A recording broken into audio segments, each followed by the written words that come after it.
Hey Life Science, hope you're doing well when you watch this video. This video I want to talk to you about lesson 4, the evidence of evolution and fossils in the fossil record. I want to talk to you about fossils today in the video. So this is a little graphic I was showing you in class, but fossils are all that remain of ancient crab-like animals called trilobites.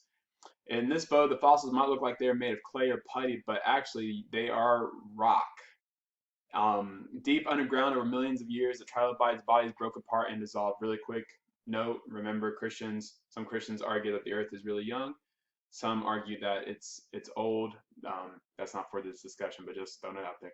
The process preserved the segmented pattern of the body. So, what did the fossils of the trilobites reveal about these animals?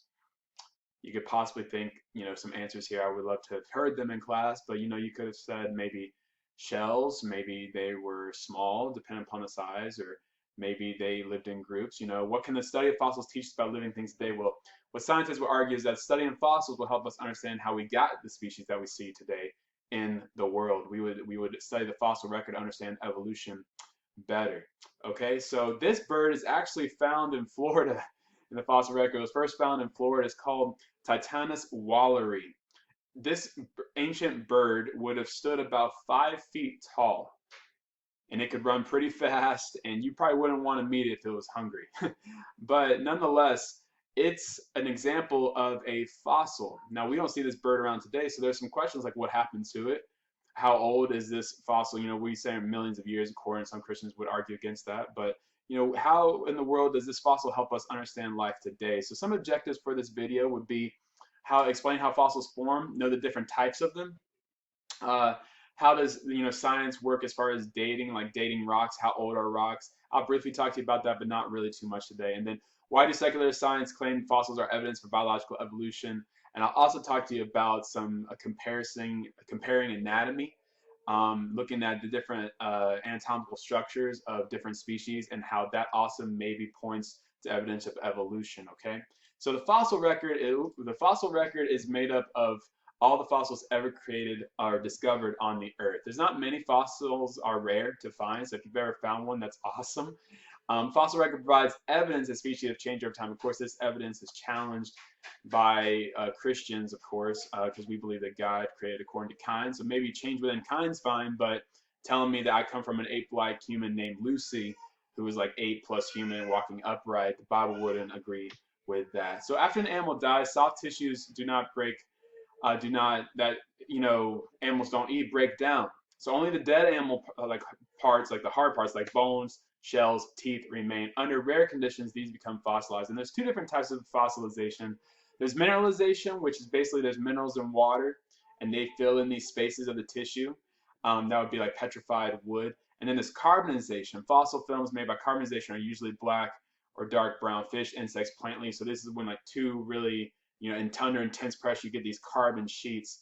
And if you've ever like put a leaf under a sheet of paper and like sketched over it to get the outline, that's not exactly a great analogy, but it's similar to what you would see in carbonization. So the fossil record, all the fossils that have ever been discovered on Earth, it's not an evolving tree of increasing complexity. So Christians like to argue, like, listen, these fossils are fully formed, they're complex organisms, usually rising out of nothing. And science and secular science would agree with this as well because it's something called the Cambrian Explosion.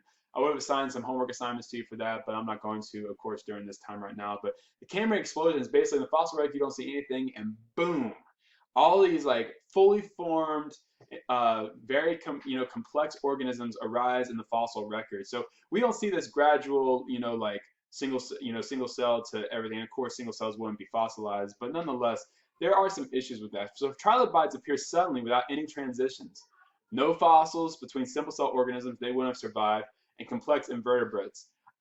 So it is very, it's a complex organism, trilobites.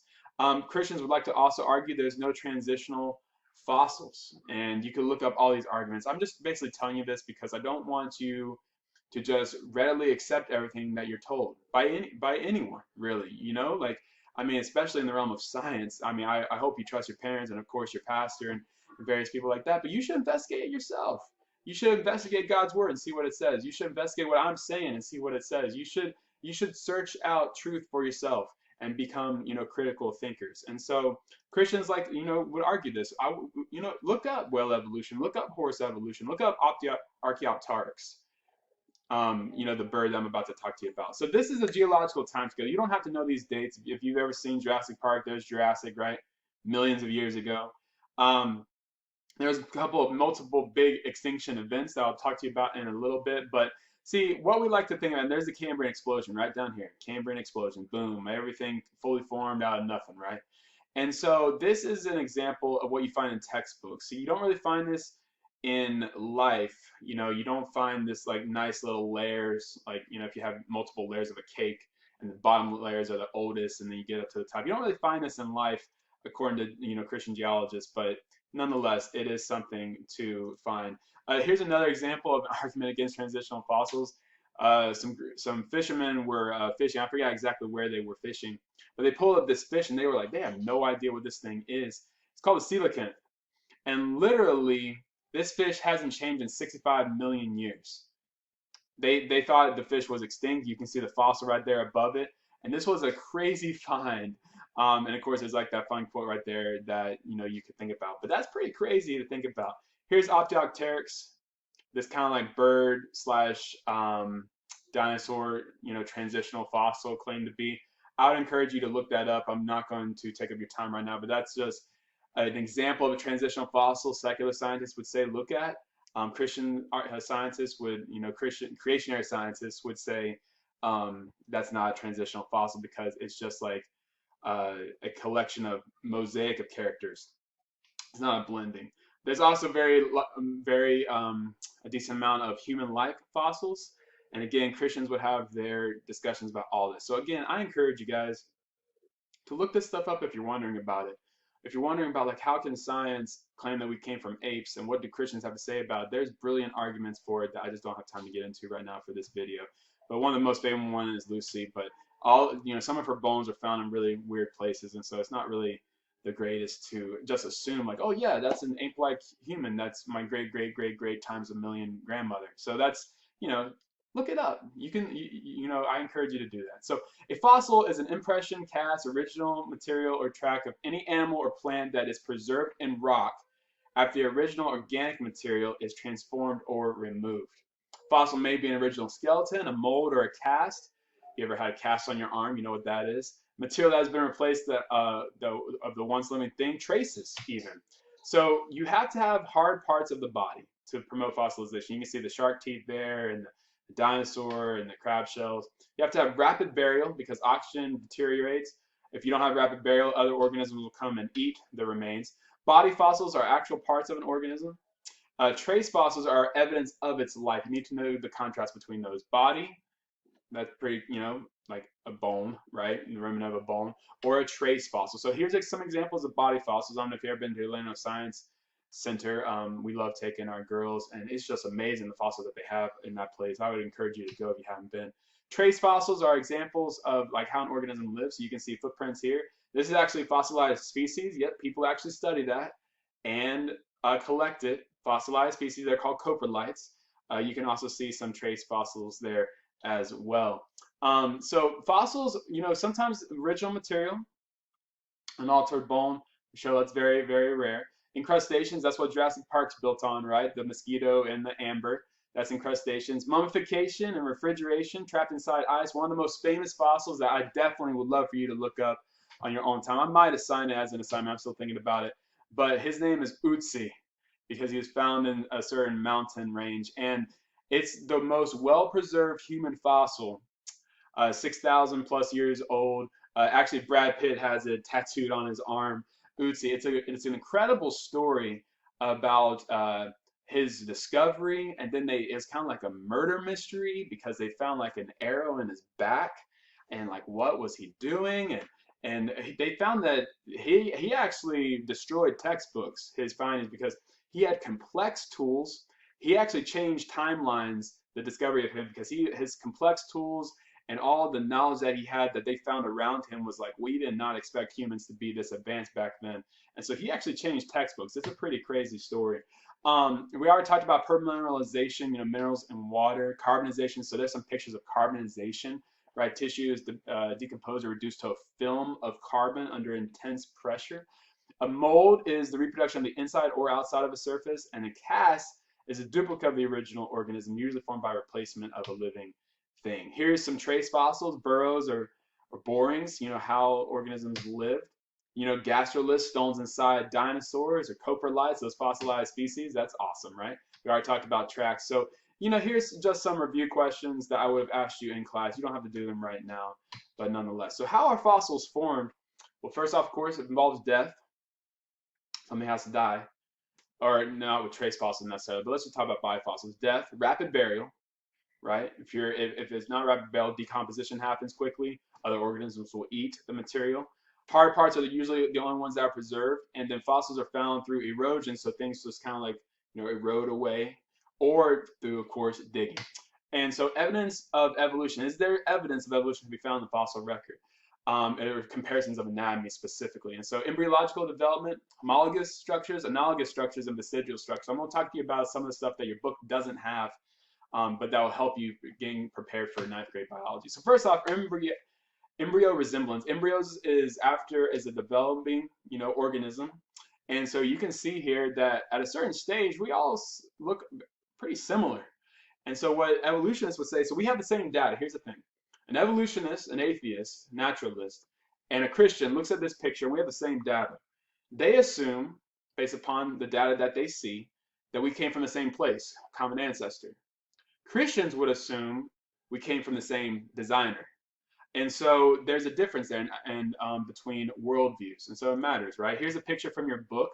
So here's the assumption, right? If two organisms have homologous structures and similar early development, what can you infer about them using your previous knowledge to make a educated, statement that two organisms are related and share a common ancestor? Well, why couldn't we say that the two organisms are related and share a common designer, share a common creator? It's just, based upon how you want to interpret the data through your world view. Homologous structures are structures that are shared by related species that have been inherited from a common ancestor. Of course, that's evolutionary definition. We wouldn't agree with the common ancestor part. But nonetheless, they are this idea that fundamental similarity in structures is due to common descent is called homology. So this still common idea is not the slightest proof of evolution. It's just an assumption. So that's the key, assumption. But remember what I told you in the Zoom meeting. But you can see here lots of little bones, right? Lots of little bones, and then fewer larger bones as we travel on. So these would be considered homologous structures. They look the same.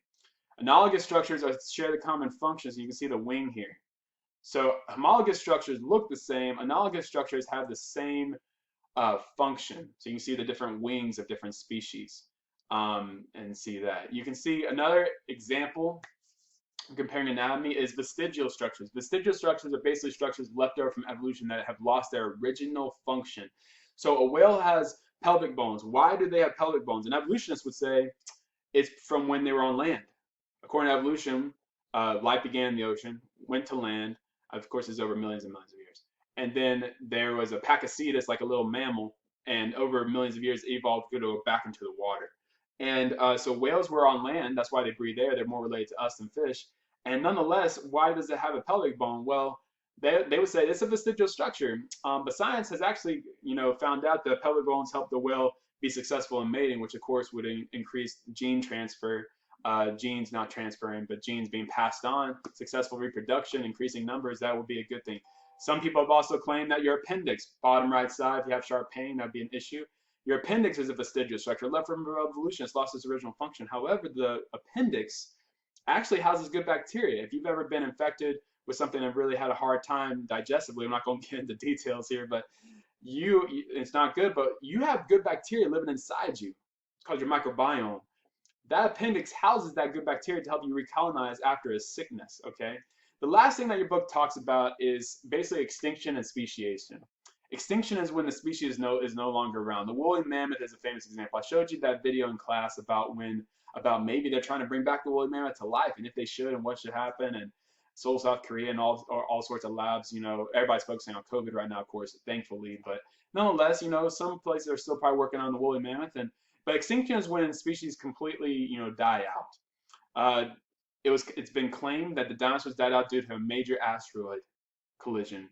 Most people believe it was on the Yucatan Peninsula in Mexico. And so what would have that asteroid done to the climate? I would have asked you this in class, but all the smoke and debris would have blocked out the sun. Vegetation would have been sparse if you weren't taken out by the asteroid itself. And so this was a huge asteroid event. Most people, at least secular evolutionists, claim that if this asteroid would have never hit the Earth, humans would never come to about because dinosaurs ruled the planet and mammals weren't a thing. And so the age of the dinosaurs would have continued if this extinction event didn't happen. But since it did happen, the age of the mammals came from it. Here's a picture from your book, terrapin turtles. How did they develop into different species? Well, speciation, if you read your book, basically something has to happen where one species develops into two different species. And Christians wouldn't have a problem with this necessarily because they have, sorry about that phone ringing, and that's from The Love Bug. It's an amazing movie. But you would see that species need like some sort of physical barrier or behavioral barrier to develop into two different species. Remember, species are ones that mate together and create fertile offspring that can also create fertile offspring. And so these terrapins no longer are the same species. They possibly could have separated in different territories, had different mating rituals, all sorts of stuff like that. And then finally, human influence on extinction. We're definitely driving extinctions up through non-responsible hunting or fishing practices. Of course, climate change. Here is the Hawaiian honey creeper. You know, building and all sorts of stuff like that. So should we care about extinctions? Well, yes, every species is a link in a food web. If enough links break, that food web and that ecosystem is destroyed. Of course, and also life is just beautiful, and God has called us to take care of it and be good stewards of it. And so it's important for us to realize that we don't need to abuse nature. We need to respect nature and respect the fact that God gave it to us to take care of in a responsible, steward-like manner. So anyways, I hope this video was helpful, guys. I hope you're doing well. Keep praying, keep hoping. We're going to make it through one day at a time. God loves you so much. I'll talk to you later.